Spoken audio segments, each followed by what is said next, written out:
Good morning guys. और आज हम अपना एक नया वीडियो लेके आए हैं अपने एक नए सब टॉपिक के साथ। हमारा आज का सब टॉपिक है ऋग्वैदिक सभ्यता, जिसे वैदिक सभ्यता भी कहा जाता है। और इस वीडियो में हम उत्तर वैदिक काल को भी कवर करने की कोशिश करेंगे।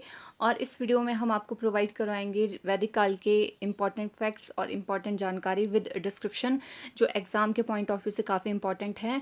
और आपको पता है वैदिक सभ्यता जो है वो आर्यों से रिलेटेड है। सिंधु घाटी सभ्यता के बिल्कुल जस्ट बाद ऋग्वैदिक सभ्यता जो है वो शुरू होती है। और ऐसा माना जाता है कि आर्यों के आक्रमण के कारण सिंधु घाटी सभ्यता का पतन हुआ और इसके कारण जो है ऋग्वैदिक सभ्यता शुरू हुई। तो ये पूरी रूप से आर्यकालीन सभ्यता है। और आर्यों का रहन सहन भारत में कैसा था, रीति रिवाज, खान पान कैसा था और उनके वस्त्र आदि कैसे थे, तो हम सारा सब कुछ इस वीडियो में पढ़ेंगे। तो आज हम अपना वीडियो स्टार्ट करते हैं अपने प्रश्न नंबर 1 के साथ। हमारा पहला क्वेश्चन है, वैदिक सभ्यता का उल्लेख हमें ऋग्वेद में मिलता है। ऋग्वेद की समानता किस ईरानी ग्रंथ के साथ की गई है? और इसका सही उत्तर है अवेस्ता। कहीं जगह अवेस्ता भी है, कहीं जगह अविस्ता है। तो जैसे ऋग्वेद में हमें आर्यों की सभ्यता के बारे में पता चलता है, उनके मंत्रों के बारे में, रीति रिवाज, अनुष्ठान, धार्मिक आयोजनों के बारे में पता चलता है, उसी प्रकार से अवेस्ता में भी ईरानी जो शासक थे, उनके धार्मिक रीति रिवाज थे, अनुष्ठान थे, यज्ञ अनुष्ठान थे, मंत्र आदि थे, दैवीय शक्तियाँ थी, उनके बारे में हमें पता चलता है। तो इसीलिए इन दोनों की तुलना की जाती है, क्योंकि ये भी ऋग्वैदिक सभ्यता भारत की थी और उसके समकालीन सभ्यताएं जो थी वो सुमेरियन सभ्यता थी, मिस्र की सभ्यताएं थी, और जिसके बारे में ईरानी ग्रंथ अवेस्ता में सब कुछ वर्णन किया गया है। तो हमारा नेक्स्ट क्वेश्चन है, ऋग्वेद में कुल 10 मंडल हैं। कई क्वेश्चंस में पूछा जाता है कि ऋग्वेद में कितने मंडल हैं, तो इसका सही आंसर है 10। और इसकी भाषा संस्कृत है और इसकी लिपि ब्राह्मी है। भाषा के बारे में तो सभी को पता है संस्कृत भाषा है, पर कई बार जो है वो लिपि के बारे में पूछा जाता है, तो इसकी लिपि जो है ब्राह्मी है। और इसका आरंभ अग्नि की उपासना से होता है। और ऋग्वेद के तो जो 10 मंडल हैं, ठीक है, उनके बारे में हम आगे डिटेल में पढ़ते हैं। ऋग्वेद का जो पहला मंडल है वो कण्व ऋषि द्वारा लिखा गया है। दूसरा मंडल जो है वो गृहस्थसमद ऋषि का है, और जो गृहस्थसमद ऋषि हैं उनको विश्व का पहला इंजीनियर भी कहा जाता है। दैट इज़ इम्पॉर्टेंट, ठीक है, इंजीनियर कहा जाता है। तीसरा मंडल विश्वामित्र का है, और इसी मंडल में ही गायत्री मंत्र का उल्लेख मिलता है, जिसे और गायत्री देवी को प्रातःकाल की देवी माना जाता है, ठीक है। तो यहाँ जो है गायत्री मंत्र किस ऋग्वेद के किस मंडल में मिलता है, ठीक है, तो यहाँ आएगा तीसरा मंडल। अब आता है नेक्स्ट, चौथा मंडल वामदेव का है, वामदेव ऋषि ने लिखा है इसे, और यह कृषि के मंत्रों से संबंधित है, ठीक है, कृषि के मंत्रों का इसमें उल्लेख मिलता है। तो कई बार पूछा जाएगा कि किस ऋग्वेद के किस मंडल में कृषि के मंत्रों का उल्लेख मिलता है, तो उसमें चौथा मंडल आएगा। पांचवा मंडल अत्रि ऋषि से संबंधित है। छठा मंडल जो है वो भारद्वाज ऋषि से संबंधित है। सातवां मंडल वशिष्ठ ऋषि से संबंधित है। आपको पता है वशिष्ठ ऋषि जो थे देवताओं के ऋषि थे, और काफ़ी महत्वपूर्ण स्थान रखते हैं वैदिककालीन सभ्यता में। और ये जो मंडल है, सातवां मंडल, ये वैसे भी काफ़ी इंपॉर्टेंट है। ये वरुण देवता को समर्पित है और इसमें 10 राज्य लिखा है, यहाँ 10 राग होगा, कई 10 राज्य पढ़ते हैं, ठीक है। तो ये 10 राज्य जो है वो युद्ध आपने पढ़ा है उसके बारे में भी, ठीक है, उसका वर्णन जो है वो सातवें मंडल में मिलता है। आठवां जो हमारा मंडल है यह कण्व ऋषि से संबंधित है। यह भी नौवां मंडल जो है वो अंगीरा ऋषि ने लिखा है, ठीक है, ये सोम देवता को समर्पित है। और 10वां मंडल जो है वो, ठीक है, उसमें पुरुष सूक्त, नासदीय सूक्त, नदी सूक्त और सूर्य सूक्त संकलित हैं। और सूर्य सूक्त में विवाह से जुड़े अनुष्ठानों का उल्लेख मिलता है, ठीक है, इसमें सूक्त संकलित हैं। और उसमें भी जो आपका सूर्य सूक्त, ठीक है, वो इम्पॉर्टेंट है, क्योंकि जो विवाह संबंधी हमारे संस्कार होते हैं, जो हमारे विवाह होते हैं, ठीक है, उनमें जो जो भी रीति रिवाज होते हैं वो हमें यहाँ सूर्य सूक्त में मिलते हैं। अब आता है हमारा चौथा क्वेश्चन, पूर्व वैदिक काल या ऋग्वैदिक काल, ठीक है, सॉरी ऋग्वैदिक होगा यहाँ, कि सर्वमान्य तिथि जो है वो 1500 से, यहाँ आप देख लेंगे 1500 से 1000 बीसी तक मानी जाती है। बीसी आपको पता है, जो बीसी में तिथियां हैं या ईसा पूर्व जिसे बोलते हैं, ठीक है, वो उसमें तिथियां उल्टी चलती हैं, ठीक है। तो यहाँ 1500 से 1000 बीसी तक है। और आपको मैंने सिंधु घाटी सभ्यता की तिथि भी बताई थी, जो सर्वमान्य तिथि थी, कार्बन 14 के द्वारा जो निकाली गई थी, ठीक है। तो यहाँ वैदिक काल की तिथि मैंने आपको बताई। अब आते हैं ब्राह्मण, ठीक है। वैदिक जो हमारे वेद हैं उनके ब्राह्मण ग्रंथ क्या हैं, तो उनमें बलि संबंधी अनुष्ठानों के पाठ होते हैं ब्राह्मण में, और हर वेद का अपना एक ब्राह्मण होता है। अब अद्भुत ब्राह्मण किसको कहते हैं, ठीक है, ये पंचविश है, ठीक है। ये किसका ब्राह्मण है, यहाँ देखेंगे सामवेद का, नीचे 7वें क्वेश्चन में। तो इसे सॉरी, हाँ, सामवेद का। तो ये जो पंचविश है, इसे अद्भुत ब्राह्मण भी कहा जाता है, कई बार क्वेश्चन में पूछा जाता है, तो आप यहाँ देख लेंगे। 7वां क्वेश्चन है हमारा ऋग्वेद। ऋग्वेद में देखेंगे ऋग्वेद का उपवेद क्या आता है। ऋग्वेद का उपवेद है आयुर्वेद। और आयुर्वेद जो है वो उसकी रचना की थी ब्रह्मा जी ने, ठीक है। और इसका जो ब्राह्मण ग्रंथ है वो ऐतरेय और कौशिकी है। जो इसके ब्राह्मण ग्रंथ है वो भी काफ़ी इंपॉर्टेंट है, इनमें कई इंपॉर्टेंट चीज़ें दी गई हैं जो हम आगे पढ़ेंगे। और यजुर्वेद है, यजुर्वेद को जो है वो 2 पार्ट्स में डिवाइड किया गया है, कृष्ण यजुर्वेद और शुक्ल यजुर्वेद। और इसका उपवेद है धनुर्वेद। और धनुर्वेद का जो रचना करता है वो विश्वामित्र हैं। और इसके जो ब्राह्मण ग्रंथ हैं वो तैत्तिरीय और शतपथ हैं। और अब आता है सामवेद। सामवेद आपको पता है संगीत से संबंधित ग्रंथ है। सामवेद का उपवेद है गंधर्व वेद। और गंधर्व वेद की रचना आपको पता है नारद ने की है। और इसका ब्राह्मण ग्रंथ है पंचविश। और लास्ट वाला जो हमारा आता है अथर्ववेद, इसको शिल्प वेद भी कहा जाता है, स्थापत्य वेद भी कहा जाता है। और इसके जो रचनाकार हैं वो विश्वकर्मा है, आपको पता है। जो हमारे विश्वकर्मा जो हैं वो स्थापत्य कला के देवता माने जाते हैं। और इसका ब्राह्मण ग्रंथ है गोपथ। अब हमारा नेक्स्ट क्वेश्चन है ऋग्वेद के 10वें मंडल में नदी सूक्त है, उसमें कितनी नदियों का वर्णन है, ठीक है। This is also important. इसमें 25 नदियों का वर्णन है। और क्वेश्चन नंबर 9, सदा सत्य बोलो, ठीक है। तो ये किस उपनिषद से लिया गया है, ये है तैत्तिरीय उपनिषद। क्वेश्चन नंबर 10 है अथर्ववेद के अनुसार कृषि का सर्वप्रथम अनुसंधानकर्ता रिसर्चर किसे माना गया है, तो ये है पृथुवैन्य, ठीक है। तो ये इम्पॉर्टेंट है, ये अक्सर क्वेश्चन में आता है, जो आपके हाई लेवल के हिस्ट्री के से रिलेटेड जो एग्ज़ाम है उनमें पूछा जा सकता है ये, कि कृषि का प्रथम अनुसंधानकर्ता कौन है, पृथुवैन्य। नेक्स्ट है हमारा ऋग्वेद में उल्लिखित यूप। यूप शब्द का क्या तात्पर्य है, इसका अर्थ है बलि स्तंभ, जहाँ बलियां दी जाती थी उसे बलि स्तंभ, उसे यूप कहा जाता है। ऋग्वेद में सर्वाधिक वर्णित नदी कौन सी है, सिंधु। कई लोगों को ऐसा लगता है कि सरस्वती नदी है, पर सरस्वती नदी नहीं है, सिंधु नदी है। आपको पता है जो आर्य सभ्यता थी, वैदिक सभ्यता थी, वो सिंधु नदी के आसपास ही हमारी जो है वो पनपी है। सिंधु घाटी सभ्यता भी हमारी सिंधु नदी के आसपास ही पनपी है। तो वैदिक काल में जब आर्यों ने आक्रमण करके सिंधु घाटी सभ्यता का नाश किया, तो उन्होंने सबसे ज़्यादा सर्वाधिक वर्णन जो है वो सिंधु नदी का किया है। क्वेश्चन नंबर 13, ऋग्वेद के किन 6 मंडलों को वंश मंडल या गोत्र मंडल भी कहा जाता है। This is very very important question. और इसका आएगा 2 से दूसरे जो मंडल है उसे लेकर 7वें मंडल तक, ठीक है। तो आप इसको नोट डाउन कर लेंगे, दूसरे से 7वें मंडल तक इसे गोत्र मंडल कहा जाता है संकलित रूप से।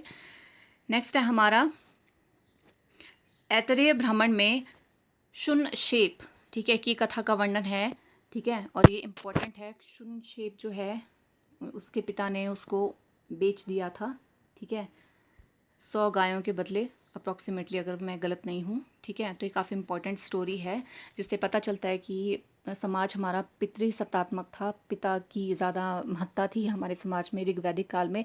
जबकि सिंधु घाटी सभ्यता में आपने पढ़ा था कि जो मातृसत्तात्मक समाज था, ठीक है, माता को ज़्यादा इंपॉर्टेंस दी जाती थी परिवार में भी। तो यहाँ जो है शुनशेप की कथा का वर्णन है, जिसमें और इसी ग्रंथ में जर, जोरू और ज़मीन को संघर्ष का मूल कारण बताया गया है। 15 है देवकी नंदन कृष्ण का सर्वप्रथम उल्लेख किस उपनिषद में मिलता है, छांदोग्य उपनिषद, ठीक है।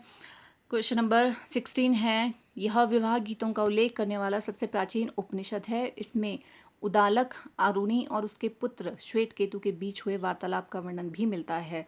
मैंने एक एचएस के पेपर में भी पढ़ा था, गार्गी और याज्ञवल्क्य का की वार्ता किस उपनिषद में उसका उल्लेख किया गया है, ठीक है। तो इस प्रकार की जो वार्तालाप हैं, ठीक है, ये वाद विवाद है, ये किस ग्रंथ में पूछे जाते हैं। तो ये जो क्वेश्चन है ये काफ़ी इंपॉर्टेंट प्लेस रखते हैं, तो इन पर मेन फोकस करना है। क्वेश्चन नंबर 17 है, यजुर्वेद के 2 भाग हैं, कृष्ण यजुर्वेद, शुक्ल यजुर्वेद। इनमें से शुक्ल यजुर्वेद को वात्स्ययनी संहिता भी कहा जाता है, क्योंकि वात्स्ययनी के पुत्र याज्ञवल्क्य इसके प्रथम दृष्टा भी थे।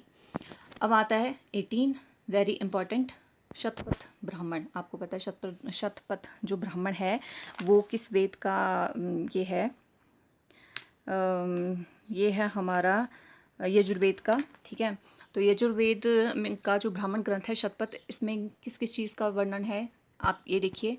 याज्ञवल्क्य और मैत्रेय संवाद, उपनयन संस्कार भी इसमें बताया गया है, विदेह माधव की कथा, ठीक है, पुरुषमेध यज्ञ का वर्णन, राम कथा भी है इसमें, जल प्लावन कथा है, मत्स्य अवतार है, मत्स्य अवतार द्वारा मनुष्य की रक्षा, जो मत्स्य अवतार थे विष्णु का अवतार, ठीक है, राजा दुष्यंत और भरत की कथा, अश्वनी कुमार द्वारा च्यवन ऋषि को यौवन प्रदान करना, और पुरुरवा और उर्वशी का आख्यान, ठीक है, ये भी शतपथ ब्राह्मण में ही हमें मिलते हैं। नेक्स्ट है याज्ञवल्क्य और गार्गी संवाद का उल्लेख किस उपनिषद में मिलता है, इंपॉर्टेंट क्वेश्चन। तो इसका आंसर है बृहदारण्यक उपनिषद। और क्वेश्चन नंबर 20, यम और नचिकेता का संवाद किस उपनिषद में मिलता है, तो इसका सही आंसर है कठोपनिषद। इस उपनिषद में कहा गया है यम ने कहा है, आत्मा ना तो कभी जन्म लेती है ना उसकी मृत्यु होती है, यह अजन्मी और नश्वर है। दिस इज़ वेरी इंपॉर्टेंट जो स्टेटमेंट है, स्टेटमेंट वाले क्वेश्चन में आ सकता है ये। 21 है, अथर्ववेद की रचना आर्य और अनार्य दोनों ने संयुक्त रूप से की है, ठीक है, इसलिए इसे वेद त्रयी में शामिल नहीं किया जाता है। जो वेद त्रयी है, क्वेश्चन आता है कि वेद त्रयी में कौन कौन से वेद आते हैं, तो उसमें ऋग्वेद आएगा, यजुर्वेद आएगा, सामवेद आएगा, अथर्ववेद नहीं आएगा, क्योंकि जो बाकी 3 ग्रंथ हैं वो आर्यों द्वारा रचित हैं, और ये अथर्ववेद इकलौता ऐसा वेद है जिसकी रचना जो है वो आर्य और अनार्य संयुक्त रूप से दोनों ने की है, इसीलिए इसको वेद त्रयी में शामिल नहीं किया जाता है। और इसमें यज्ञ की तुलना टूटी हुई नाव से की गई है। This is very very important, TGT वगैरह के क्वेश्चन में पूछा जा सकता है ये। और मगध और अंक का इसमें सर्वप्रथम उल्लेख भी मिलता है, हालांकि ऋग्वेद के 10वें मंडल में भी इसका उल्लेख मिलता है। आपको पता है सबसे पहले ऋग्वेद की रचना हुई थी, उसके 10वें मंडल में भी इसका उल्लेख मिलता है अयोध्या का। बट जो 10वां मंडल है वो अथर्ववेद के बाद लिखा गया है, क्योंकि वो नया मंडल था, ठीक है। अब नेक्स्ट है हमारा क्वेश्चन नंबर 22, मनुस्मृति में सरस्वती और दृशद्वती नदियों के बीच के प्रदेश को क्या पुकारा जाता था, ब्रह्मवर्त, ठीक है। आप थोड़ा बच्चे कंफ्यूज हो जाते हैं, ब्रह्मवर्त, आर्यवर्त, ठीक है। भारत को आर्यवर्त भी कहा जाता है, आर्यों के बसने के कारण यहाँ, ठीक है, जो पश्चिमी एशिया से आए थे और सर्वप्रथम पंजाब में बसे, ठीक है। तो जो ब्रह्मावर्त है वो कौन सा एरिया था, तो सरस्वती और दृशद्वती नदियाँ उनके बीच का एरिया था ब्रह्मावर्त। नेक्स्ट क्वेश्चन है, शतपथ ब्राह्मण में नर्मदा नदी को किस नाम से जाना जाता है। आप अक्सर ब्यास नदी, रावी नदी, चिनाब नदी, सतलुज नदी के बारे में भी पढ़ते होंगे कि संस्कृत में उनको क्या बोला जाता है, ठीक है। बट जो नर्मदा नदी है, जो हमारी पश्चिम की नदी है, ठीक है, उसे क्या किस नाम से जाना जाता था वेदों में, तो उसे जाना जाता है रेवा नदी से। शल्व सूत्र, ठीक है, ये ग्रंथ किससे रिलेटेड है, ये हमारा मैथ से रिलेटेड है, ज्यामिति से रिलेटेड है, और मैथ से जो हमारा गणित से रिलेटेड इंपॉर्टेंट ग्रंथ है शल्व सूत्र। और क्वेश्चन नंबर 25 है, ऋग्वेद में गोत्रों की संख्या कितनी है। गोत्र सभी को पता है भली भांति क्या होते हैं गोत्र, पर जो मूल रूप से गोत्र थे वो 7 थे हमारे, ठीक है। और मैंने यहाँ संख्या दी गई आप बताई है, भार्गव, अंगिरस, अत्रिय, कश्यप, वशिष्ठ, अगस्त्य और कौशिक, ठीक है, ये 7 गोत्र थे मूल रूप से। और ये जो 7 गोत्र थे वो ऋषियों के नाम के ऊपर थे। और किस ग्रंथ में उल्लिखित है, मैं कवि हूँ, मेरे पिता वैद्य हैं और मेरी माता अन्न पीसने वाली है। तो ये इंपॉर्टेंट स्टेटमेंट है, वेरी वेरी इंपॉर्टेंट, इससे कई चीज़ों का पता चलता है, मैं आपको भी बताऊंगी। और ये स्टेटमेंट दी गई है किसी व्यक्ति द्वारा, ठीक है, जो ऋग्वैदिक सभ्यता से संबंधित था। तो यहाँ ऋग्वेद में इसका उल्लेख है। यहाँ देखो, मैं कवि हूँ, मेरे पिता वैद्य हैं और मेरी माता अन्न पीसने का काम करती है। तो यहाँ से पता चलता है कि ऋग्वैदिक काल में वर्ण व्यवस्था नहीं थी, जो आज भी हमारे समाज में पाई जाती है। जैसे 4 वर्णों में मुख्य रूप से हमारा वर्ग विभाजित था, या अभी भी होगा, ब्राह्मण, क्षत्रिय, शूद्र, वैश्य और शूद्र। तो ब्राह्मण, आपको पता है, ब्राह्मण सर्वोच्च माने जाते थे, पूजनीय माने जाते थे। क्षत्रियों का कार्य युद्ध लड़ना होता था, जो वैश्य हैं उनका व्यापार करना, और शूद्र जो है उनकी सेवा करना। तो यहाँ ऐसा कुछ नहीं था। उस समय ऋग्वैदिक काल में वर्ण व्यवस्था बिल्कुल नहीं थी, जिसे जो कार्य अच्छा लगता था वो वैसा करता था। तो इस जो कथन से पता चलता है कि ऋग्वैदिक काल में वर्ण व्यवस्था नहीं थी, उत्तर वैदिक काल में वर्ण व्यवस्था शुरू हुई, ऐसा माना जाता है। 27 इसमें शब्दावलियाँ हैं, ठीक है। नाई को वाप्ता बोला जाता है, ठीक है। और विवाह के समय कन्या को उसके माता पिता द्वारा दिया जाने वाला जो उपहार, ठीक है, कन्या के माता पिता द्वारा, नॉट दहेज, ठीक है, सिर्फ कन्या को, ठीक है, उसे वहतु बोला जाता है। व्यापारी को पणि बोला जाता है। धातु को अयस बोला जाता है और तांबे को कृष्ण अयस, ठीक है। गाय काफ़ी ज़्यादा पूजनीय थी, ठीक है। उसको अघन्या, यहाँ अघन्य लिखा गया है, अघन्या का मतलब होता है ना मारने योग्य, ठीक है, पूजनीय माना जाता था। और उसका उल्लेख ऋग्वेद में 176 बार मिला है। कई बार पूछा भी जाता है कि इस शब्द का ऋग्वेद में कितनी बार उल्लेख हुआ है, ठीक है। तो यहाँ मैंने आपको संख्या बताई है। सबसे ज़्यादा जो है वो पिता शब्द का वर्णन मिलता है 335 बार, जन शब्द का 270, अग्नि का 200 बार, आर्य जो है उनका 33, ब्राह्मण 15, क्षत्रिय 9 और शूद्र और वैश्य दोनों का एक एक बार इसका उल्लेख मिलता है। और मैं आपको यहाँ भी बता दूँ, जो ये आर्य थे, ठीक है, तो आर्य जो थे वो कई जनों में विभाजित थे, ठीक है। तो जो आर्य शब्द है, ठीक है, तो उनके लिए जन शब्द का प्रयोग किया है उनके समूह के लिए, ठीक है। तो जो उनकी जो राजनीतिक सामाजिक व्यवस्था थी, उसमें सबसे छोटी इकाई ग्राम थी, ठीक है। मैं आपको यहाँ बता दूँ, ग्राम, ठीक है, उसके बाद आता है विश, ठीक है, गांव के समूह को विश बोला जाता था। उसके बाद आता था जन, और जन के बाद आता था राष्ट्र, ठीक है। तो ये आता है असेंडिंग और डिसेंडिंग ऑर्डर में लिखने के लिए, तो आप इसको लर्न कर लेंगे, ठीक है। और यहाँ आता है दशराग्य युद्ध। दशराग्य युद्ध आपने सभी ने पढ़ा है। दशराग्य युद्ध जो है वो पाकिस्तान के रावी नदी के किनारे, ठीक है, लड़ा गया था। और इसमें जो पुरु नामक राजा था, उसके साथ, मतलब उसको मिलाकर 10 आर्य राजा थे। और ये आर्य राजा कौन कौन थे, देखो, अलिन, पख्त, भलानस, शिव, विष्णानिन, अनु, यदु, तुर्वस, पुरु और द्रुह्य, ठीक है। तो ये जो 10 राजा थे, ये एक तरफ थे, और दूसरी तरफ था भारत जन, या भरत भी बोला जाता है, भरत जन का शक्तिशाली राजा सुदास, जिसे पैजवन भी बोला जाता है, ठीक है। और उसके जो ऋषि थे वो पुरोहित, ये थे, वशिष्ठ थे। और ये उत्तराधिकार के लिए लड़ा गया था, राज्यों के लिए लड़ा गया था, ठीक है। और इस युद्ध को विजित करने के पश्चात उसने सरस्वती नदी के किनारे अश्वमेध यज्ञ भी किया था। और मैंने आपको शायद अपने फर्स्ट वीडियो में भी बताया था कि जो ये राजा था सुदास, ठीक है, भरत जन का था। इसी के कारण जो है वो इस प्रदेश का नाम जो है वो भारत पड़ा है। और नेक्स्ट क्वेश्चन है हमारा, भारत पर अंकुश रखने के लिए, राजा पर अंकुश रखने के लिए ऋग्वेद में सभा, समिति और विदथ और गण का उल्लेख मिला है। ये 4 समूह थे। जो सभा थी वो जो उच्च जन थे, कुलीन जन थे, उनका समूह था, ठीक है।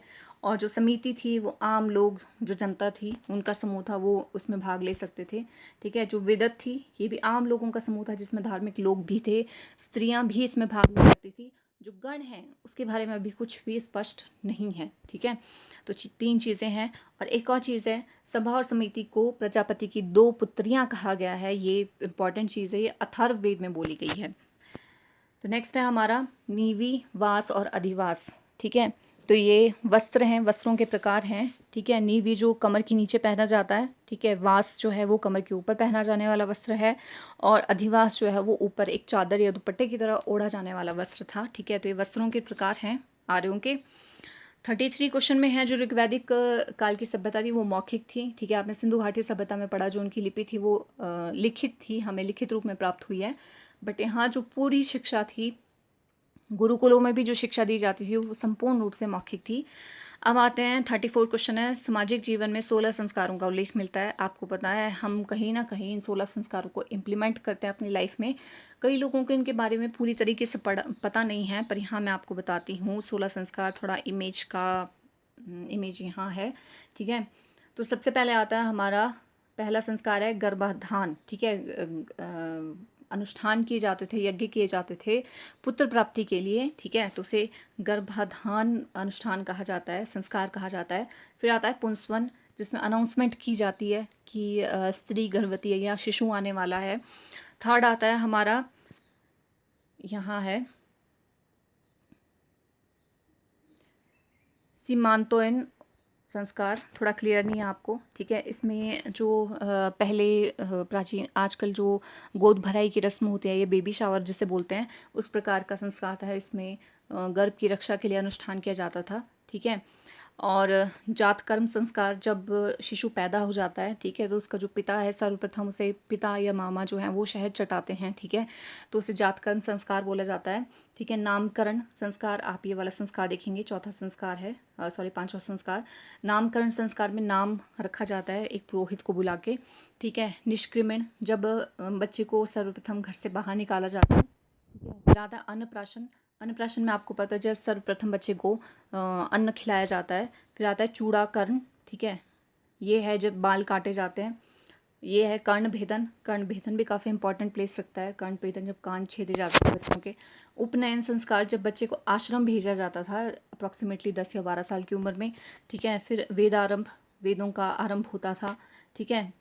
सीमांत वर्तन, वर्तन जब आश्रम से शिक्षा प्राप्त करके हम घर की ओर प्रस्थान करते थे। उसके बाद है विवाह संस्कार, ठीक है। वानप्रस्थ संस्कार, वानप्रस्थ संस्कार 50 साल की उम्र में होता था। संन्यास जो था वो हमारा 75 की उम्र में होता था। और अंत में था हमारा अंत्येष्टि, ठीक है।